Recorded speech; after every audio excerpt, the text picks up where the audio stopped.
I'm S.A. Bradley, and welcome to Hellbent for Horror, a podcast devoted to all things related to horror, where I remind you that you used to love horror movies, and you secretly still do.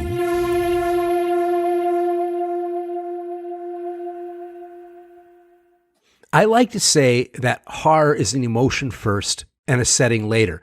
Horror is so adaptable and universal because it connects with you, the audience, on a personal and an emotional level. After all, horror is the only genre that's directly named after an emotion, folks. And I think that speaks to its potential to have universal appeal. It goes directly to our primal fears and our collective anxieties. And that's an area where we can all relate to each other. Horror invites us, or perhaps dares us, to see ourselves within that story. That recognition is one of the greatest gifts that we can receive from art. If you relate or you identify with a character, then you know that there's at least one other person in the world who feels just like you do, at least the writer, but the chances are he's written for someone else as well. And when we identify with others on such a human level, we are no longer alone in this world. Horror welcomes outsiders like us to the tribe and lets us embrace our dark sides and find acceptance for them. And since June is Pride Month, we are celebrating the huge contributions the LGBTQ community has made to the horror genre. For the last few years, iHorror.com, one of the largest horror websites in the world, has presented Horror Pride Month, a series of articles that chronicle the impact the LGBTQ community has had on horror. And today, I'm happy to have as my guest iHorror's Associate Editor for Literature and the writer for Horror Pride Month, Waylon Jordan. Waylon, thanks so much for being on the show.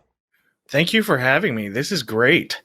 So, Waylon, you're a lifetime horror fan, right? Absolutely. From as early as I could get my hands on it. I grew up in a very, very sort of strict religious family, so it wasn't always readily available. But I also grew up with a mother who would tell me stories about watching Psycho when she was a kid and things like that. So the desire for it was there before I actually got the chance to start actually taking part in it. But yeah, my entire life. What was your first kiss with horror? What was the movie that got you into it? Oh, wow. You know, I ask that question to so many people, and I've always tried to think what it was. And I think really for me, it was the original Halloween. I snuck around to see Halloween when I was probably too young to see it. And just Michael Myers to this day is one of the scariest beasts to me. I don't know if it's still rooted in just being a child and seeing it too early. But my first exposure was probably the original Halloween. How old were you when you were exposed?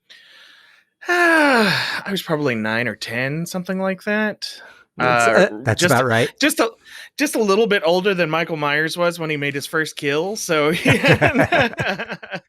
I was just slightly older, and that was when it came out, and I saw it, I think, within a year of it actually coming out.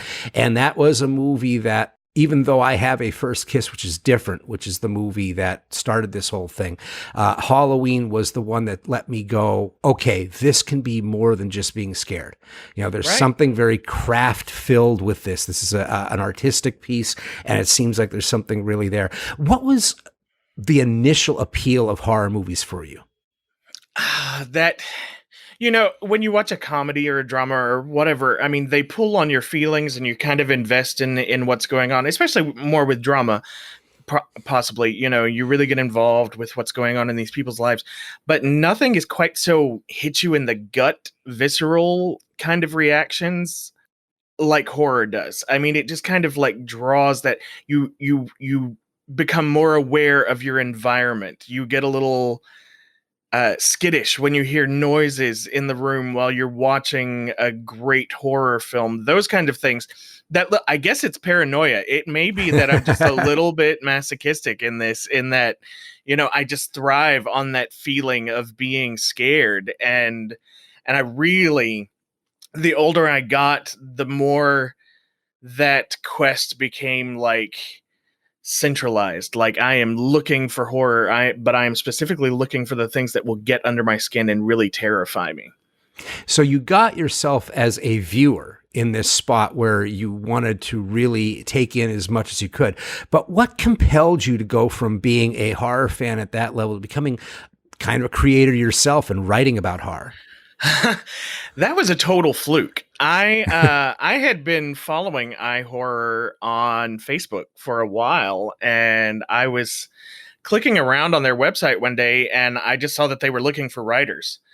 And I guess I had run a little blog for myself at one point, and I was like, I've written about horror and I have ideas and stuff. Let me see if this is something that I can actually do. Because what most people don't realize is that a lot of people want to write, but not everybody can. Mm-hmm. So, I was like, is this something I can do? So I wrote to Anthony, the site owner, and I said, hey, I'm really interested. I see that you're looking for writers and I'd like to give it a shot. Sent him a couple of my old blog entries, which he read over and thankfully brought me on anyway. And so I started off in, I guess it was mid 2014 now. So it's been about 5 years. And I realized that it was something that I could do. And I realized that it was something that I could really, sink my teeth into and write about and actually connect with people about. And that's kind of how it got started. Total fluke. Had no intention of ever doing this type of writing or anything, and suddenly I found myself in the middle of it. What do you think the purpose of horror is in our culture? I think horror from its inception has always kind of tapped into things that are going on in the world and given us a monster that we can fight. It puts a face on that monster or that darkness or whatever, and says, this is, we take what's possibly an intangible threat and turn it into something that is physical. And, we can then, if it's something that's physical, then we can do something about it, rather than dealing with this idea and how do we fight an idea, which I think is something that we've all been involved in a lot, over the last century anyway, is working about ideas. And, I really love the documentary, what is it? Nightmares in Red, White, and Blue, that really kind of digs into what was going on in society and how films reflected that during those different eras. And that kind of has always spoken to me that, we can take that and create a monster that you can actually face when you can't face the actual sort of idea of something. So how many years, one of the things that's really interesting and important about your writing is that you do Horror Pride Month, a series on iHorror.com. How many years has Horror Pride Month been going? Actually, we just started that last year. So I am in the final week of our second year. And that is a subject that, as a gay man, has always spoken to me that I needed. I wanted to write about this from the very beginning, but it took me a while to find my voice and my confidence to be able to put all of it into words and start really using my place to inform, educate, and really, tell people, point out to people that we've been a part of this genre from the very beginning. For lack of a better term, what's the mission statement of Horror Pride Month? If I had to put anything into it, it's visibility, representation, normalized representation. These are the goals. These are the things that I write about, and the things that I would like to see within the genre. And also a recognition, because there are a lot of people every year, last year and this year, not as much as last year. I always have people who are trying to basically say that I'm making things up or whatever else, that, that I'm just putting my own spin on these things, and that's the reason why I see this or that as queer. And really, no, it's there. And like you were talking about from the beginning here, we all view it through our own lens. So we all have something that we bring to this. And my interpretation of something is just as uh, it is just as important, and it's just as legitimate as someone else's interpretation of something that they've seen. So yeah, visibility, representation, those are the things that I'm working for. I never actually sat down and thought about a mission statement. I probably should do that at some point if I'm going to keep this up. So What I love about horror is that it is such a broad and diverse genre that there's always something new to discover and to dive into. And I hear you when you're talking about people saying, well, you're just kind of making that up. And it's always about interpretation. And interpretation is valid. And I think you see how interpretations change for certain films over decades even. Now, I've noticed that as I talk a lot about women in horror, that people are surprised to hear that there are so many women that are involved, but it seems as if there's more visibility now, and there's always been women who have loved the horror movie, but have not been able to really voice that opinion successfully until pop culture changed as it has. The queer community, is it large in the horror community? Larger than people think? It's huge. It's huge. You would be, it's become one of those things that makes an easy connection when you meet someone else who is gay or bisexual or trans or whatever. You bring up horror movies and we can sit down and talk about that. It's huge in our community. And I think it's something that we really identify with, because a lot of times, I was talking about the other earlier, a lot of times we've been labeled as the other. So, we have that connection, and we end up connecting to things that maybe other people don't while they're watching it. One of the films that comes up the most when I'm talking about queer horror and when I'm interviewing people for Pride Month is Carrie. And Yeah. I mean, Carrie is a queer film. If you're me and if you're my community, Carrie is a queer film. She's picked on by all the people at school. She's judged for being who she is.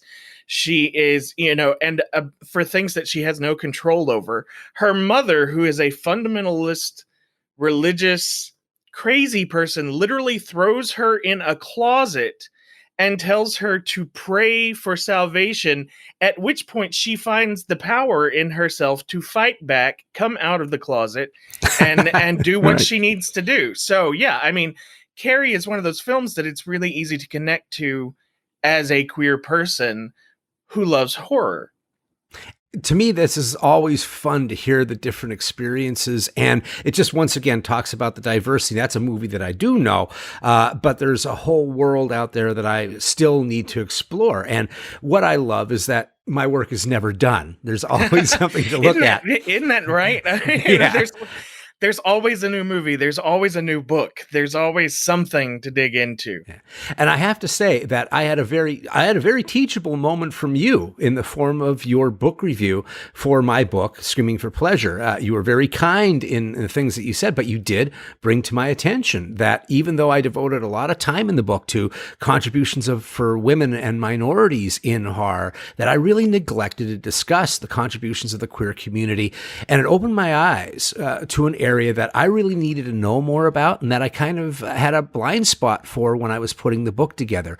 And so, your Horror Pride Month articles show a lot of information to me. And I want to talk about how far back in horror history that queer influence has been. So, I mean, let's talk about that influence on like the main literary foundation for the genre, and that's Gothic horror 300 years ago. Absolutely. There was a man named Horace Walpole. He was a duke or an earl, and he had 5 titles and all of those good things that everybody did back then.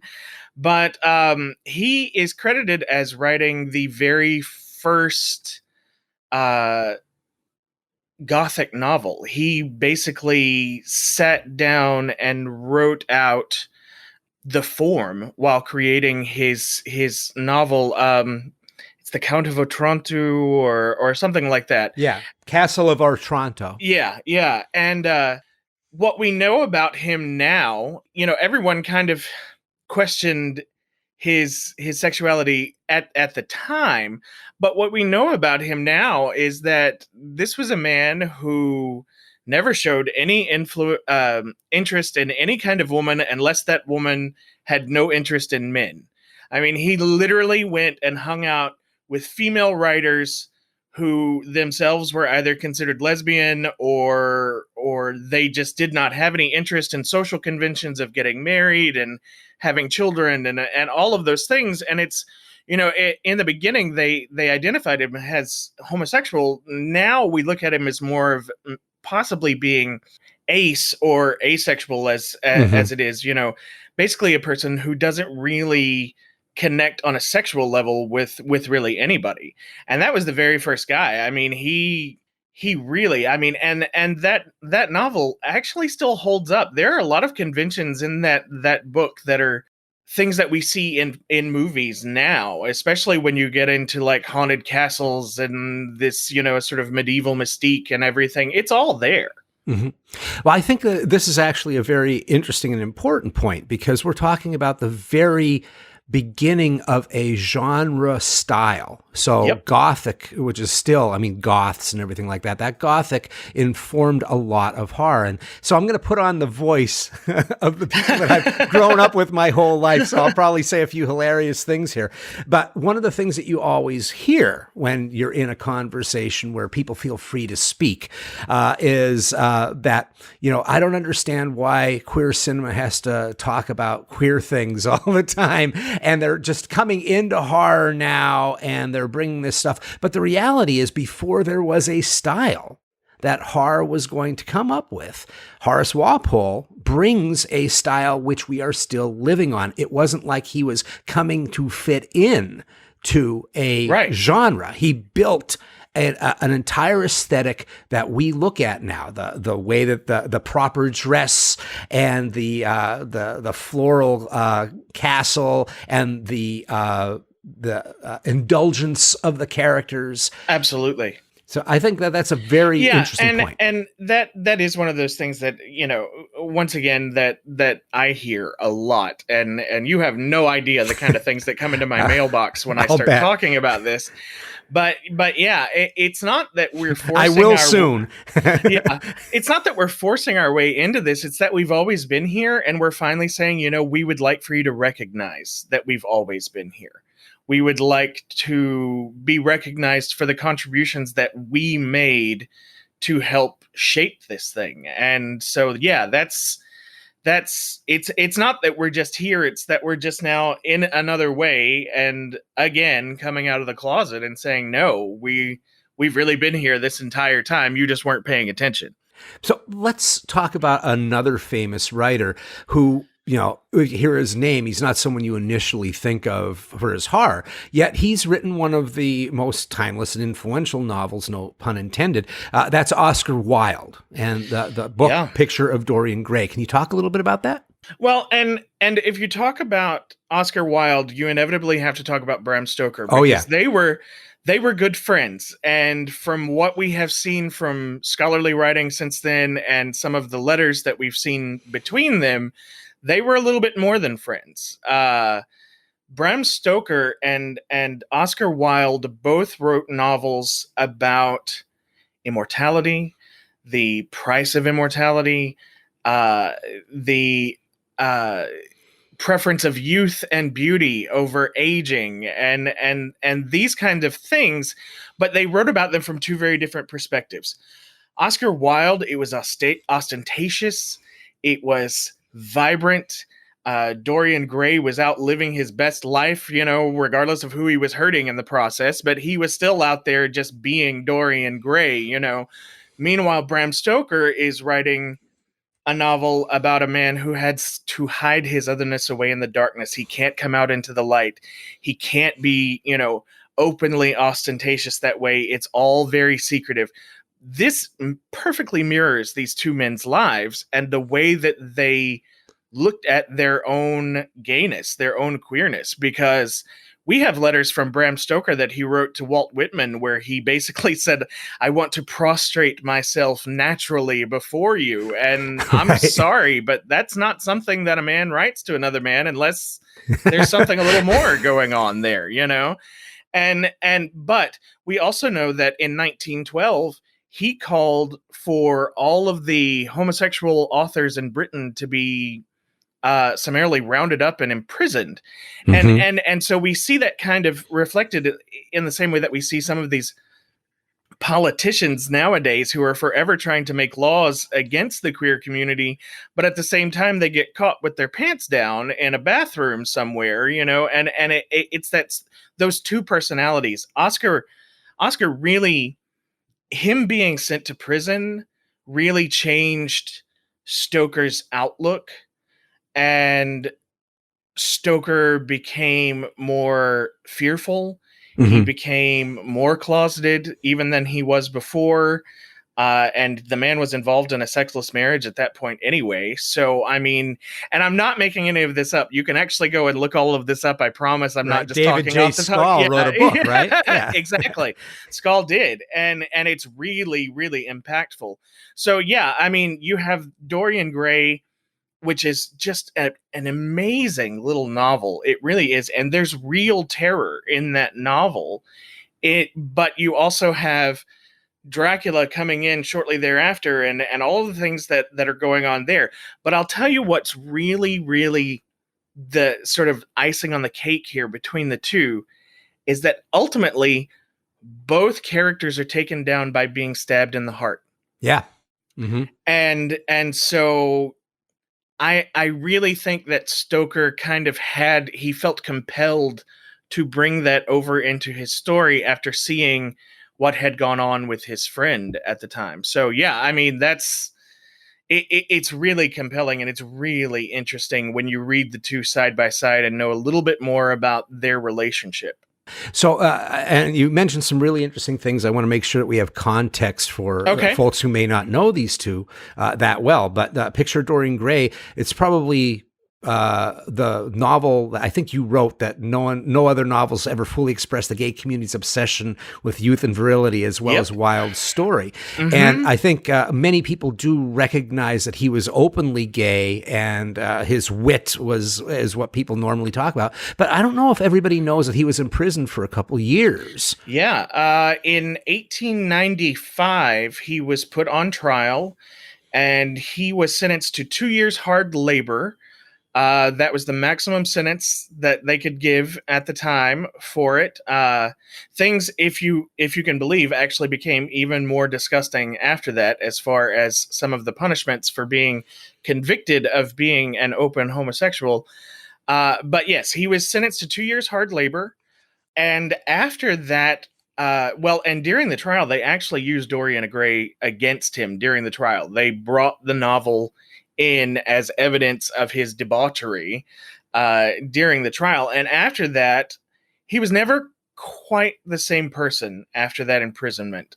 He basically ended up going into exile afterward and kind of living his life out sort of in an exiled kind of way. He actually at one point, made overtures to the church asking, can you guys like help me out here basically because you've ruined my life. And so yeah, it was he really, I mean, he is one of those people that we can point to and say, look, yeah, not only did he write the novel, but he actually suffered for writing that novel.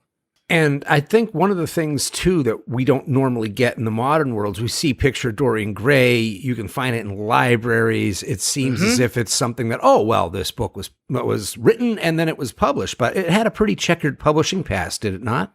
Oh, yeah. Dorian Gray was first published in a periodical in 13 chapters, and it was heavily edited by the people who published it. They cut out something in between 500 and 700 words out of the novel before they published it. Interesting things that they cut out of it, not only any suggestion of possible homosexual relationships, but they also cut out any instance where someone was referred to as being someone's mistress, because that was just too much. It was too salacious to go into. Never mind all that. But anyway, so after it was published and he saw what they had done to it, basically about a year later, he released a published novel version of it, where he expanded it to 20 chapters. And he did try to cut down on some of the stuff that he had put in it, but at the same time, he added other stuff. So it was still contested. And I mean, every time he tried to publish this novel initially, he ran into roadblocks and barriers. People were trying to take content out of what he was writing. It wasn't until 2011 that an unabridged version of that original picture of Dorian Gray was finally published. Nothing cut out. The original version of the tale, 2011. That's 120 years after it was written that someone finally read the story that he wrote the first time. That's wonderful to mention, because I think it's very easy for people to look at books as just these tomes that are stuffed in cupboards and on shelves in libraries, and there's not the passion and the pain that went into it, and how they're really historical documents of, just like horror films are, they're historical documents of the anxieties of the time when they're horror books. And sometimes we forget that there are banned book lists, and we don't quite understand why they're banned books. And that's nothing is so dangerous as a thought that someone else hasn't had before. Nothing is ever that dangerous. Yeah. And another thing that you mentioned, Bram Stoker and Oscar Wilde being close friends, that imprisonment that you're talking about, that's the time period when Dracula is written, correct? Yes. Stoker was suffering. He was really suffering over Wilde being imprisoned. He was suffering over the life that he was in, and he no longer had that connection to Wilde so that he could be himself as we understand it. And it was really interesting because this was also the time when he began reaching out to some of these other authors and other people that he admired, and he was reading what they were writing while he was also composing his own book, and really dealing with that loss of Wilde in his life. I think it was one of those traumatic things that he never actually got over. And it's interesting that you say that, because if we're looking at him having this hard time and he's closeted and he's feeling fear while he's writing Dracula, his good friend Oscar Wilde is imprisoned. We have Dracula trapped in old dead castle, absolutely looking for friends, basically. Yes, looking, and there's that telling moment where Dracula drapes himself over Harker as the brides sort of zero in on him, and he's like, no, the man is mine, and there's that moment, this very protective, intimate moment where he actually covers Harker with his own body. And so, yeah, there's a lot to read there in between the lines. I think it's really interesting that one of the biggest ways that book is deciphered is looking at a rotting, indulgent aristocracy. So it's always about indulgence or debauch. That is never really... That's because, and this is another thing that I run into on a regular basis, that's because people think that being gay or bisexual or lesbian or whatever is all about sex. They don't think that it's actually about any kind of emotional connection. They don't see us as anything more than that. They see us as who we have sex with. But how dare I call you out and, say, well, you're only straight because you sleep with women. Well, you would tell me, no, I'm straight because of this, and this. Well, I have those same things on my side. So yeah, it's one of those things that we run into a lot, where that decadence, that debauchery, and all of those things are assigned to queerness because people don't think that we have anything more than that going on. Since we just talked about this and we talked about Dracula, it feels like a good time to move from literature and talk about film that has been based on literature. So let's talk about Frankenstein, which is possibly the greatest horror story and the greatest, most profound monster, because the Frankenstein monster may be the single most sympathetic creature in cinema. He's he's one that many fans, to say the least, identify with personally. Anyone who's ever felt like an outsider, if I'm at conventions, there's a lot of Frankenstein tattoos, even on young folk, because he does hit right at that spot for many, many people. And I think that he may be the ultimate outsider. And yet he is one of those things that you just talked about. And I'm going to put on my hat of being at conventions and having these arguments over and over again. One of the things that you'll hear a lot of people get angry about is how things are sexualized to be able to talk about it being queer. So Bride of Frankenstein, one of the things that I have heard over and over again was this guy in Chicago, and I may cut this, we'll see, this intellectual in Chicago who was talking about Bride of Frankenstein and the famous moment where the creature finally finds someone who can accept him, and it's a blind hermit. And there's a moment when Frankenstein is laying flat on a bed, and the hermit is saying, "I finally found somebody. It's so wonderful to talk to you." And there's a tear that goes down the eye of the creature. And this scholar said, well, this is obviously a sign of James Whale's homosexuality, because if you look at the way that the characters are put into position, it looks like fellatio. And so people are outraged not by the idea of it being about being gay, but people were outraged that it went there. So their own memories are now hit with this image that had nothing to do with sex. It had more to do with true connection. Yeah, intimacy and connection, and which are two different. Connection and intimacy are completely separate topics from sex. And we have a lot of people in society now, and let's face it, forever, who want to equate those two things, that they don't see that those two things can obviously be two entirely different subjects. You can be completely intimate and have a connection with a good friend in a way that you would never have with someone that you are in a sexual relationship with. What I connect to in that scene that you're bringing up is that single tear. That tear is more telling to me than anything that anybody wants to say about the position that they're standing in being related to sexuality. No, he was having a real human connection for the first time and seeing an emotional response from something that has been called a monster up to that point is really, really important. Oh, yeah. Between Bride and the original Frankenstein, I think the movie pulls off a miracle. It makes you empathize and emotionally connect with basically a reanimated corpse that's made out of body parts of murderers and criminals. And I think, of course, what does get a lot of attention and deserves the attention is Karloff's performance. He can break your heart and then freak you out. He has to be able to voice and give flesh to these ideas that have either been floating around in script form or in book form.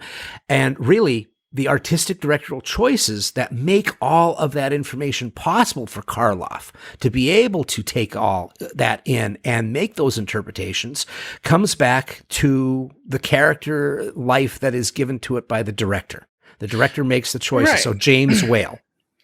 And James Whale was an out gay man and an out gay director in Hollywood when it was still illegal to be out and gay, and he was working as an out gay director, which is the other shocking thing, is that he was actually out there, he was working, and he was, being given big projects, what ultimately became big projects. I don't think anybody thought that the monster movies at the time were going to be the thing that really made Universal, the big bucks, but and certainly he brought his sensibilities to it. When you talk about Karloff's performance, love Karloff in this movie. And I love Karloff so much because he portrays so much without speaking. And he's silent. And I think his silence is more reflective of James Whale and his sexuality than anything else that you might necessarily put on it, especially in that initial film. Because yes, he was out. Yes, he was working, but there were still a lot of places that he couldn't go and a lot of things that he couldn't be a part of. So certainly he felt silenced at that time. And so yeah, I see that reflection a lot more, in Karloff's performance. Now, if we want to go to Bride, I think that I forget the actor's name, but I think he just turned Pretorius loose. Oh yeah. Yeah. I mean, he was just like, ham it up, go crazy, be as flamboyantly gay as you can make this. I really think, I don't know for a fact, but I really think that these were the script directions that he was given in that film. There was no hiding Pretorius in that movie. Mhm. Every time a woman walked onto the set or walked into a scene, he had this look on his face like he was just absolutely disgusted that a woman was sharing his oxygen and all of these things. They played it for pure camp, and it worked. It totally sold it and worked. Yeah.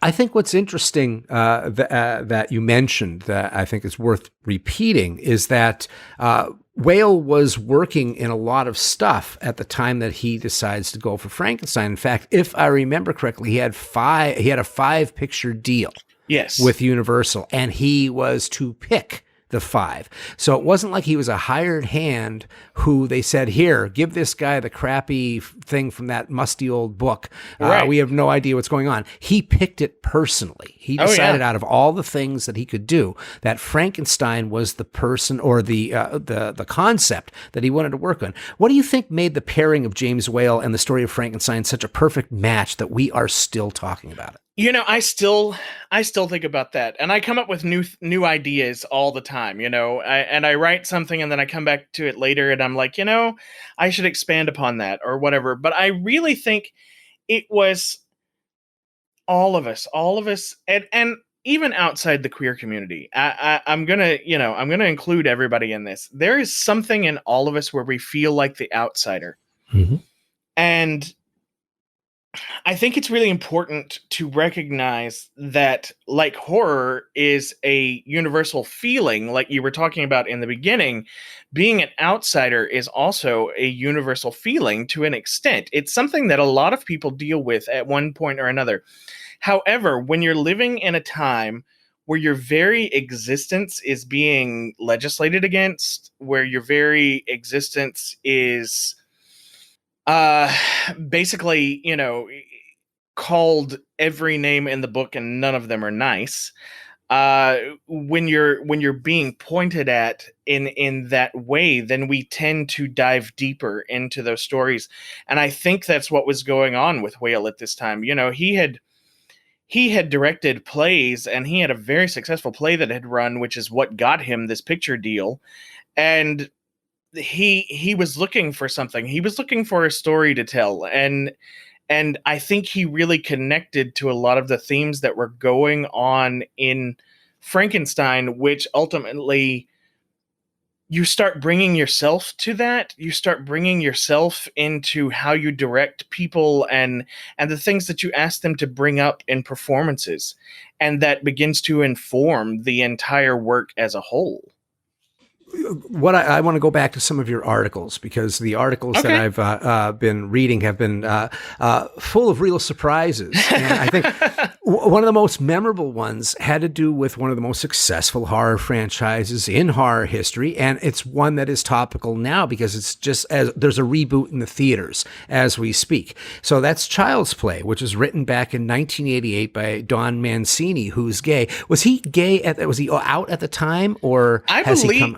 I don't remember exactly, but I think Don's pretty much been out for his entire career in one way or another. I think he might not have been publicly out, but as far as his professional working life was going on, and I think he was out at the time. Now, I don't remember right off the top of my head, but Don has always Don's. I love Don Mancini. God, you don't know how much I love Don Mancini, because he has become one of those shining examples within the horror community. People love this franchise, and they have no idea that a gay man created this franchise when there has been gayness all over this thing almost from the beginning. I mean, it's there. But Don has always really been out and been really public, and it was really cool to see this franchise sort of grow, because the farther along he got into the franchise, the more he began to embrace the queerness of the franchise. And so you start to see, I mean, like with Seed of Chucky, when you've got Glenn and Glenda, the alternate personalities, which is a direct throwback to Ed Wood, which is another story for another day, but things like that, he began to put it more and more into the foreground at some point, and I don't know what the decision was. Don really decided that perhaps it was that professionally he had finally gotten to the point where he could do it, but Don really decided to go for it, and I have been there for every single one of those movies because of that, because it is so nice to not have to read into something. It is so nice to see yourself there and to just be there. It's so nice to be a part of that, and so nice to see something like that. And Don paved the way for people like Jeffrey Reddick to come along and create Final Destination later on. Mm-hmm. And Jeffrey Reddick is not only an out gay man, he's also a black man. And I mean, he's just opening doors. The doors just started to open. Now, as far as the representation on screen, we don't always get it as much as we'd like, but there are certainly more and more people who are out, and they are creating the content that we're watching. So you also mentioned that Child's Play is one of the most queer inclusive franchises in horror history. Can you give a few indicators of that? Well, you have... Gosh, okay. Like, watch the movie, right? Yeah, I mean, really, first frame. It's one of those things. You just start watching and really start paying attention to the films when you're watching it. Alexis Arquette was featured in one of the films, and Alexis Arquette is one of those people that has one of those sad stories that you really hate to hear, because Alexis Arquette was still Alexis Arquette in that film, but Alexis Arquette had not begun to transition at that point. And, so you have this person who's on the cusp of really accepting their identity and really, and Don brought Alexis in, I think specifically because there was a connection there. You have Jennifer Tilly, who, God love her, is a queer icon, ever since Bound. I mean, there's just so much to unpack in Bound, but and I love the growing relationship that we've seen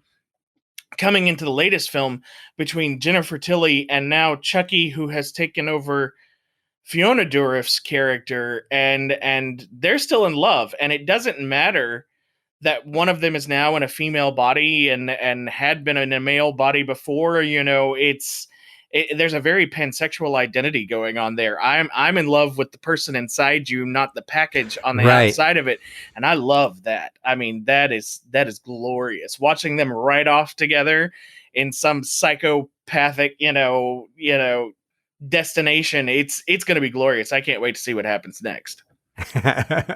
So we talked about you mentioned how you have it's so much fun to see a movie where you don't have to read anything in. Of course, there are some movies that you just have to read in, and some movies where you're not sure if it's intentional or not. So you had another article called Blood and Lust, the homoerotic legacy of modern horror. And I read the title, and as soon as I heard the title, one movie came to mind, and that movie for me was The Lost Boys. When I saw The Lost Boys, I was like, you've got to be kidding me. Of course this is, I mean. That's one of those that you don't really have to scratch hard to find it. You can just kind of press your fingernail on it and it just bleeds right out all over the place. Yeah. Just looking at the vampires, you've got a gang of smartly dressed, beautiful male models trying to look dangerous, but they're wearing eyeliner and stuff. And it's a pack of them. And the women characters in the movie are there, but they're really not that important They're all to what's going on. secondary. I mean, even between the mother and the one woman that's in the pack with everybody else, I mean, they're really kind of secondary characters.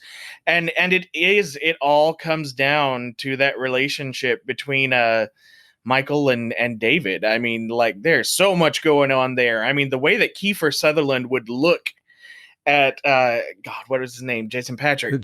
Patrick. Yeah, the way that he would look at him, there were things just, it's like going back and watching Ben-Hur and seeing the way that those two men would look at one another every once in a while, and you're like, there is more going on here. Yeah, well, hanging off the bridge. Let go. Let go. Just let go and experience what we have to give you. That whole masculine flirtation that's happening at that moment is what's funny, because it's like, I did a lot of crazy things jumping off bridges and stuff like that. But that whole idea of just hanging there, looking at each other in their eyes and everything, and you could not help but feel that it was some kind of... They're hanging there, and their shirts are pulled up, and they've got skin exposed, and it's totally there. It's like I said, this is one of those that you barely kind of press a fingernail on, and all of it just kind of bubbles up over the surface. Yeah. Here's one that you mentioned that I don't think you need a fingernail or anything. All you had to do is see it, and that's Nightmare on Elm Street 2, Freddy's Revenge. Yeah.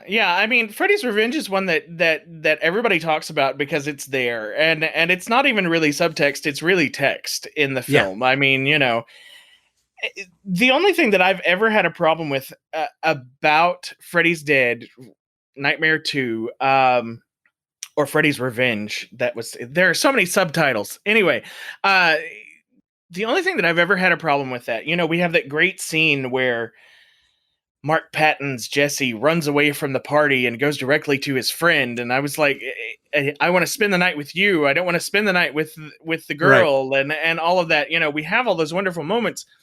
But then ultimately, at the end, he's saved by this heterosexual kiss and this, so some of the things that could be seen there and read there are really, really kind of chafe. But overall the film itself, yes, there is a whole lot of queerness and gayness going on in that film.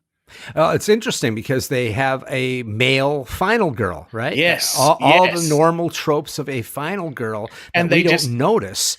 Yeah. Are you notice when it's a guy who's being stalked by this older, freaky guy. That scream is beautiful. That is one of the most beautiful horror final girl screams I have ever heard in my life.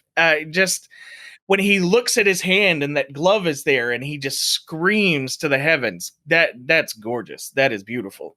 Yeah, all the things that he was doing to Nancy that were vulgar or even creepier when he's doing it to this kid laying on when he's laying on the bed and their lips are almost on top of each other. Yeah, you forget. And I think it's really interesting because I really like 2. I really like 1. I'm good with Dream Warriors, but they remembered that this was a predator, right? Yeah. There's a predatory piece to Freddy. He is the monster, but it's really interesting when you start playing with identity, and I mean, it's so freaking crazy. Some of the choices in that movie, and those things, the gym teacher. Yes, that's just crazy. and the gym teacher who was actually, in a lot of ways, playing out some of the things that Freddy had done himself when he was still alive, as far as child predation and things like that. And yet he gets killed mostly because he's moving into Freddy's territory. He gets killed because Freddy has marked Jesse for himself. And, so yeah, that was a really interesting thing and something that a lot of people don't talk about because along the way we have forgotten that Freddy Krueger was a child molester and all of these things. It's become more about the smart ass lines and all of those things, the kill line and yeah, it's fun, but there is something much more scary when you go back and you remember what it all started with. Yeah, I think the topical nature of the sins being returned to the children from what the generation before them had done was really the key to what Wes Craven was trying to go for when he came up with that character. Now, you mentioned another film that I really wanted to talk about in that piece, and it was American Psycho. Because American Psycho is one of those things, what you talk about in there makes me want to go back and reread the book, which is a big feat, because when I read that book, did I hate that book. And I thought that Mary Harron did an act of genius in making a usable satire out of that book. There's such a difference between reading one chapter that is nothing but a guy looking at different business cards. Yes. And then seeing it visually and having the satire of his face and his narration working along with it. I found the book just repetitive and dull and enraging because it is something that you have to commit to. Yeah. And I've only read it once. It's been a long time ago. I've only read it once myself because it's one of those that it requires an active commitment from the reader to work your way through some of what you're talking about. Yeah. Everything that doesn't work in the book, that enraged me about the book, disappointed me about the book, works so well in the way that film was done. But, you mentioned his character and sexuality, because at first glance, if you look at Patrick Bateman, he's a gay character, but it's really very stereotypical. I mean, he's fastidious. His body, he has to be an Adonis. He's going through that narcissism. Morning routine, right? And that I don't even do. And God love anybody who goes through all of that in the morning just before you step outside your house.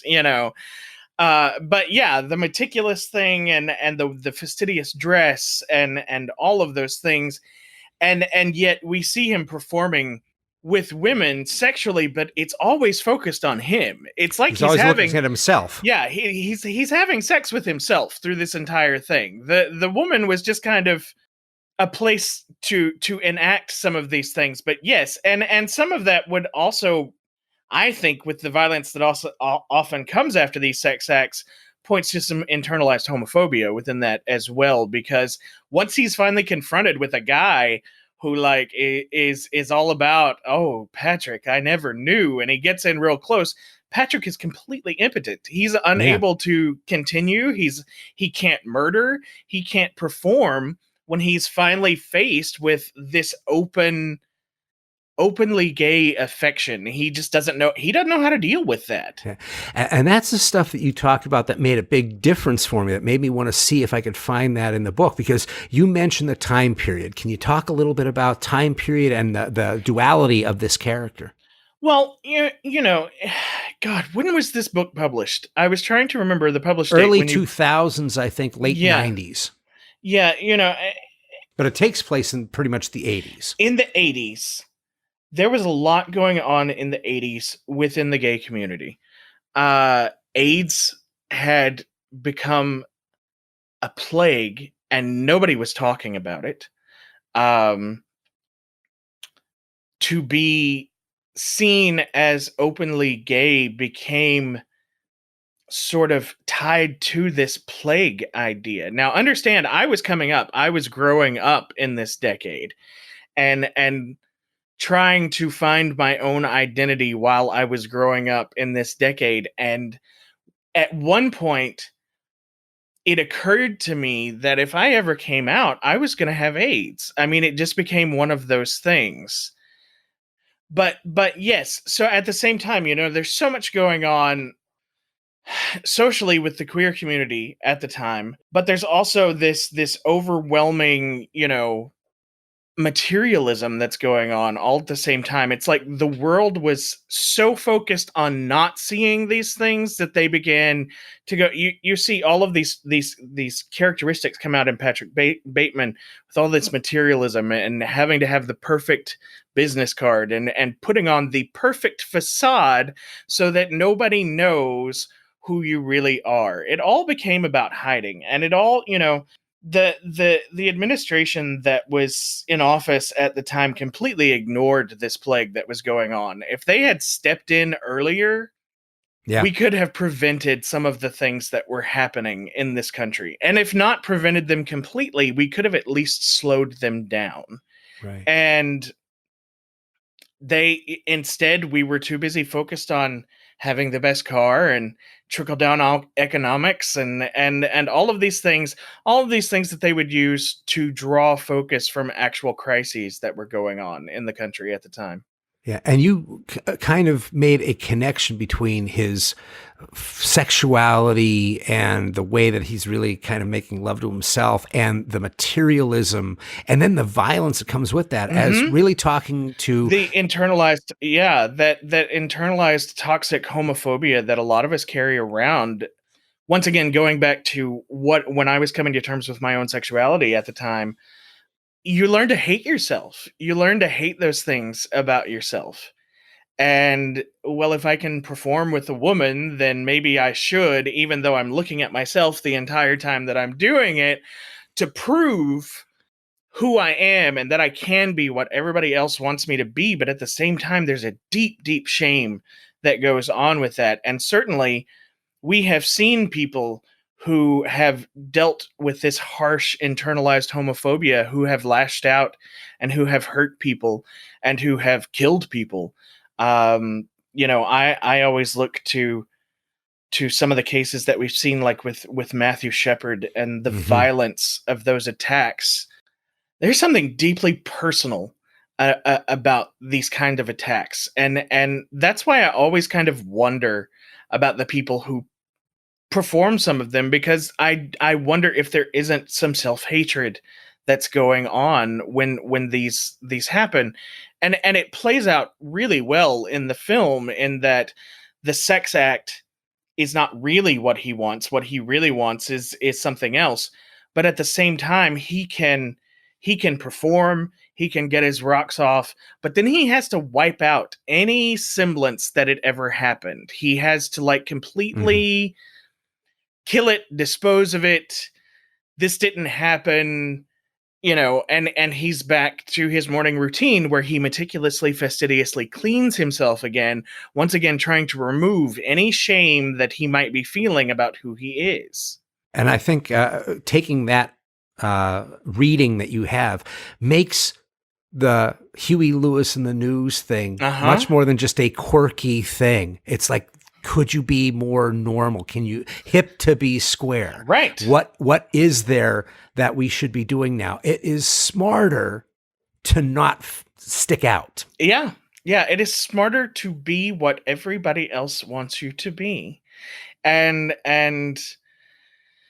for some people it works to an extent, but there's always that internal desire. There's always that sort of war that goes on within yourself to do more and to break out of that. And a lot of times in breaking out of that, things become violent, especially when that internalized homophobia has sort of developed to a place where it's not just a homophobia, it's a deep self-loathing.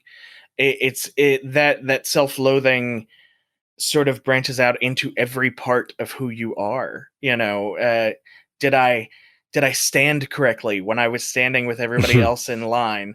Did I walk across the quad here? Did I look gay while I did that?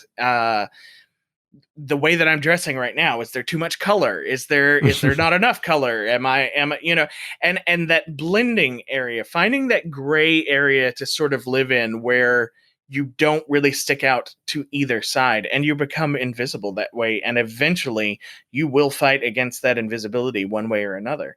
And Patrick Bateman played that out beautifully. And then you get to the end and you don't even know if any of it actually happened. You don't know. Maybe he's having, a big day, a crazy day. He's having a crazy day. Maybe he's having, these wildly misogynistic masturbatory sessions in between everything that's going on, and it's all that we don't know. It's all left up to interpretation at the end of that film, and I really kind of like that ambiguity also. Yeah. You mentioned something that really hit home while you were talking about, am I addressing, did I walk the right way and everything? That constant work. That is something that is a test that is always unconsciously going on. And sometimes it's considered a joke and stuff. But I can tell you when I can't remember when this was. I want to say it was when I was in the fire department in the Air Force. But I was walking by and somebody said, "Hey, come on over here." He goes, "Take a look to see if there's any dog shit on your shoe." I'm like, "What?" He goes, "Show me how you look at your shoe for dog shit." And it's, do you take your foot in front of you and look at your shoe, or do you put your leg back like a big behind you ballet kick, right, to take a look at it? There was a difference in sexuality by those guys. The joke was how you do that. So what you're talking about, we all know, we may not address, and but we it's don't. there. A lot of times we don't address because we're not sure if we're ready to sort of step into that space to address it. I think we finally gotten to the place where more people are addressing it, and we're finally getting to the place where we're looking at some of these toxic masculinity problems, and that because toxic masculinity grows out of jokes just like what you're talking about. How do I look at my shoe to see if there's shit on the bottom of it? Well, if you look at it this way, then obviously you're gay, or you're not masculine enough, or not, and it's little jokes like that that people think are harmless that actually begin to really underscore some of those things that are actually going on societally. So let's talk about the here and now, and we're talking about queer cinema and queer literature. What films or shows should we be watching, and who are the directors we should know about? Well, and you asked me for a list about this before, and I can't believe I forgot to put it on there. But The Chilling Adventures of Sabrina right, is so beautifully done and is dealing with issues of sexuality and gender expression so beautifully. So if you're looking for something specifically for that reason, I say go for something like The Chilling Adventures of Sabrina. I love it. Knife Heart. I don't know. Have you heard of Knife Heart at this point? Knife Heart is a French film. It's a giallo style film. Oh, I have heard of it. I can't see it yet because it's only been on the festival circuit, right? Well, it's just now hit Shudder this week. Has it? Oh, I've got to see it because I know what it's about. Please tell. Yeah, it's hit Shudder, and it's also on Amazon, iTunes, and a couple of other places that you can download if you get your films from there. But Knife Heart is a giallo film that is set in 1970s gay porn. Yes.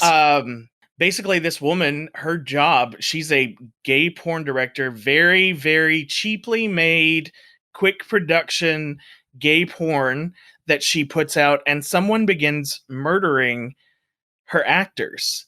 Now, this woman, most people would say, well, maybe we should shut down for a little while or something, but this woman takes it and starts making a film, a gay porn film about gay porn actors being murdered, her own actors, and she calls it homicidal.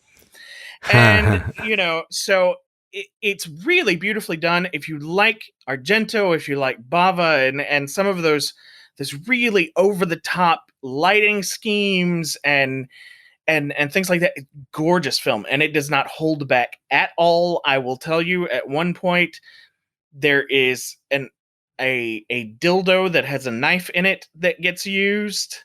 So just be prepared. They don't show as much, but they make you think you're seeing a lot more than what you're actually seeing. So be prepared while you're watching it. But it's beautifully made. It's a French film. It stars Vanessa Paradis. And it's just a gorgeous film and very gritty and very dirty. They don't try to make any of it look like it's this really stylized kind of thing. It's really a gritty, dirty film, and I love it. It's really beautiful. Sam Weinman is another director. I adore Sam Weinman. Sam Weinman, he released a short film last year that's going to be hitting Crypt TV this week called The Quiet Room. It's also going to be making its way onto Shudder sometime in the next week or so, and it's a half hour long. It's sort of the haunted asylum type story. It stars Jamal Douglas and Lisa Wilcox from Nightmare 4 is in it. Yeah. And he brought in a couple of the stars of RuPaul's Drag Race as part of this. Alaska Thunderfuck plays his villain in it, and you hear that and you think, oh well, it's going to be campy or whatever. No, this movie is fucking terrifying. This is one of the best short films of its type that I've seen in a long time. I really, really love that particular movie. Quiet Room. The Quiet Room. Yes, look for it on Crypt TV later this week. There's your plug. And The Taking of Deborah Logan, I always point out to people from 2014. Love that film. Adam Robitel created one of the best lesbian characters. Adam and Gavin Heffernan, his writing partner on that, they created one of the best lesbian characters ever because she just happens to be a lesbian. It's not stylized. It's not like pointing a finger at it. She just happens to be a lesbian, but she has much bigger things to deal with than being a lesbian, and that's the kind of normalized representation that I'm always looking for, is someone who just happens to be gay or lesbian or trans or whatever, and they find themselves in a horror situation just like everybody else in the horror movie, and we don't have to point fingers at it. It's just what is. And so, yeah, Taking of Deborah Logan, wherever you can watch that, whenever you can watch that, I always recommend. And if you watch it 5 times, you will see different things every time that you did not catch before. So that one's a big one. Let's see, what else did I? Because I sent you a whole list. What else did I put on your list? Stuart Thorndike. Stuart Thorndike released a film called Lyle, and Lyle it's like Rosemary's Baby, but the central couple is a lesbian couple, and a child disappears, and one of them begins to think that there's a satanic cult involved in their and it's so, once again, beautifully done. This lesbian couple, nothing about it is sexualized or anything like that. It's just really about two people going through a terrible thing together, and they just happen to be a lesbian couple, and it's really scary. It's only just over an hour long, I think. The runtime on Lyle is not that long, and you can find it online at a couple of different streaming services, I think, at the moment.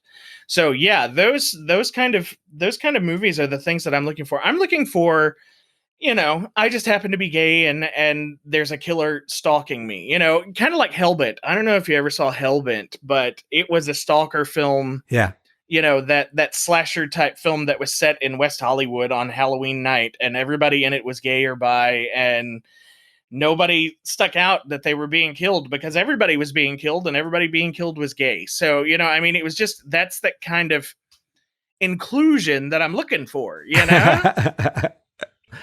So you've been doing the Horror Pride Month for 2 years now, the series, and I'm sure that some things have changed since the start. What have been the biggest takeaways or learning experiences for you? Oh, wow. That's a big question. We all have our own experiences and we all bring our own interpretations to the genre. But the more that I interview a broader section of our community and the people who are involved in making these films, the more that I'm seeing that we have so much in common in what we're looking for. We are looking for normalized representation, like I said. We're looking for stories that go beyond our coming out story. That there are different conflicts in our life, and being stuck in that coming out space is not the only thing that we're dealing with, so moving beyond that, moving beyond tokenism, and if people don't know what that is, basically, you introduce a character, you tell people they're gay, and 2 minutes later they're dead, Right. and then we say we had inclusion for you, and especially big studio films like to do things like that, and it's really, really annoying. But these are the things that we're all looking for. We're all looking for to see ourselves more plainly portrayed in the genre. And I'm seeing that more and more, but I'm also seeing a revolutionary attitude amongst a lot of the people who are creating that they want to create films the way that they want them to be made, and they want to write their characters without someone stepping in and saying, oh, well, we can't have this character be gay because we can't really sell it to a certain market if we have this gay character in there and stuff. And a lot of them are putting their foot down more, and a lot of them are saying, no, this is the story I wrote, this is the story of who I am, and nobody can tell this story the way that I tell this story. And so, yeah, I'm seeing a lot more of that as well. As far as what I have personally learned and the things that have touched me most, there's still a lot of homophobia that's in the horror community, among the fandom especially, and we have toxic fandom just like anybody else does, and we need to address that when we see it going on. We need to find the courage in ourselves to stand up and say, no, you can't say that, or you shouldn't say that, just because you think, it's wrong that two men love one another, that kind of thing. We need to stand up for that. I have learned how much thank you really means. And I post one of these articles and I never know what the reaction is going to be. I always prepare myself for the worst when I post one of these articles, because really, once again, there's a lot of homophobia out there, very loud homophobia. But what I was not prepared for when I started doing this was the quiet little DM on Facebook. Somebody tracked me down and all they said was, thank you. Thank you for writing this particular article. Or thank you for pointing this out while you were writing. And I have really come to understand the power of a thank you that way. Because, yeah, it's always nice to hear thank you. It's always nice to hear that people appreciate your writing. But when you know that this thank you is coming from a 15-year-old kid who's living in a place that's very similar to what you've lived in your entire life and dealt with the kind of people that you've dealt with, you know that you're being seen, but at the same time, you're being thanked because they feel seen. And it may be the first time that they've ever felt seen within a genre of films that they absolutely love. The first time that someone actually reached out to them and spoke to them personally and said, I see you. I know what you're going through, and I'm trying to expose it, and I'm trying to write about it, and I'm trying to correct it. I'm trying to work to a place where you don't have to feel nervous. You don't have to feel ashamed. And that's what I'm working toward. And to hear those thank yous, that makes up for a lot of the other stuff that I've put up with through from less receptive audiences. Let's put it that way. Right. Well, that's a fantastic place for us to draw at least this version of our show to a close. But I do want to actually say something about what you say about thank yous, and also about people standing up and sticking to what they hear. You walk it like you talk it. I knew of your work before I met you, and before we started talking about this subject, because I had done a podcast about misogyny in the horror world, and it was based on a unnamed incident with unnamed filmmakers, because I don't want to give them a scratch of publicity. Right. But you were the one who broke the dam on that. It happened at a convention where these two guys took over something that was unrelated to their film, and they definitely went down this anti-woman kind of thing for the shock value. Yeah. And you called them out on it, and you put that on ihar.com, Yeah. one of the largest outlets there, when no one was talking about it. And the next day, people were talking about it. And it may have started a flame war to a certain degree, but at the same point, this didn't have anything to do with what people may consider your special interest, right? No. You saw something and you went after it. Yeah, and I think that's one of the things that's really important is that, I can sit and write about queer issues all day long, but if I see there's an issue going on with any other marginalized group, if it's a race issue, if it's an issue of misogyny, if I don't step across the aisle and do what I can to help them, then I have no right to ask them to step back across that aisle and help me when the time comes. And I think what most people don't realize is that the powers that be are very much about keeping us separated. If you're in the gay group, stay with the gay group. If you're in the trans group, stay with the trans group. If you're in the women's group, stay with the women.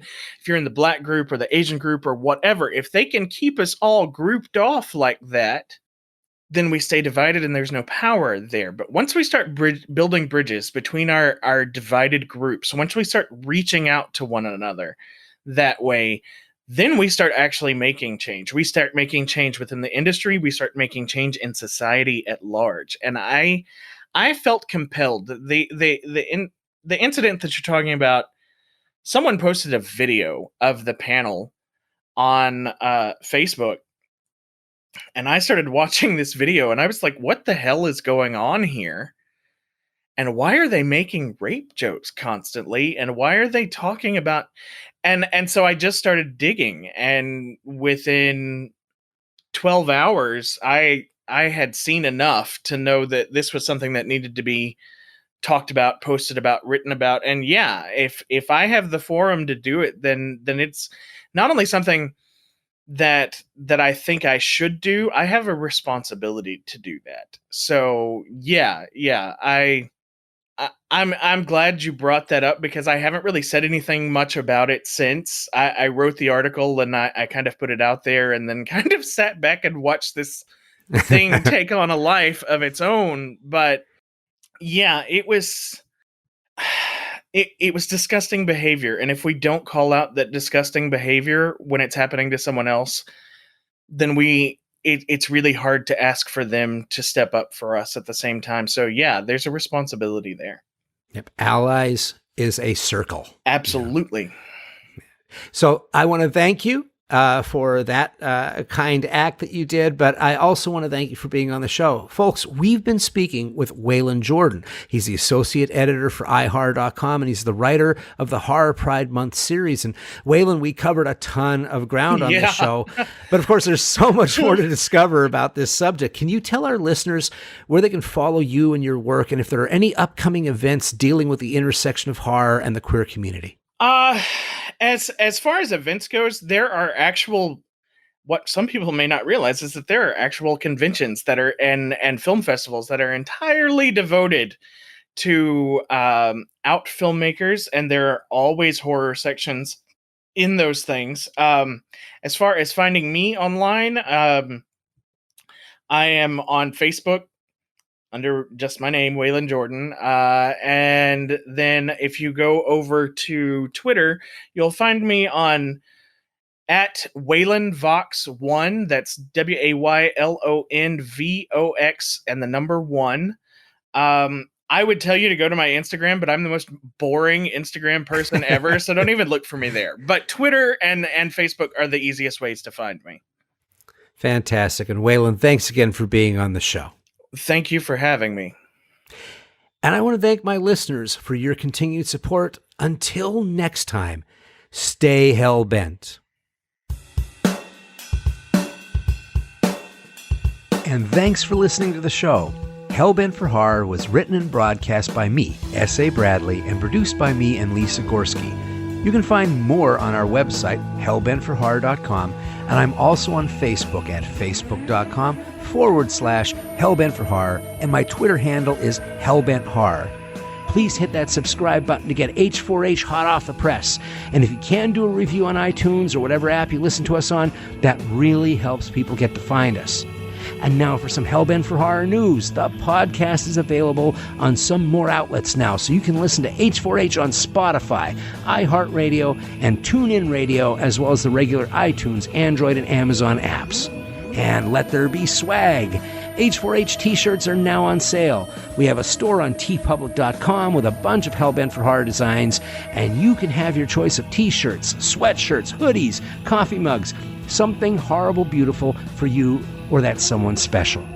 The link to the merchandise store is on our website, hellbentforhorror.com.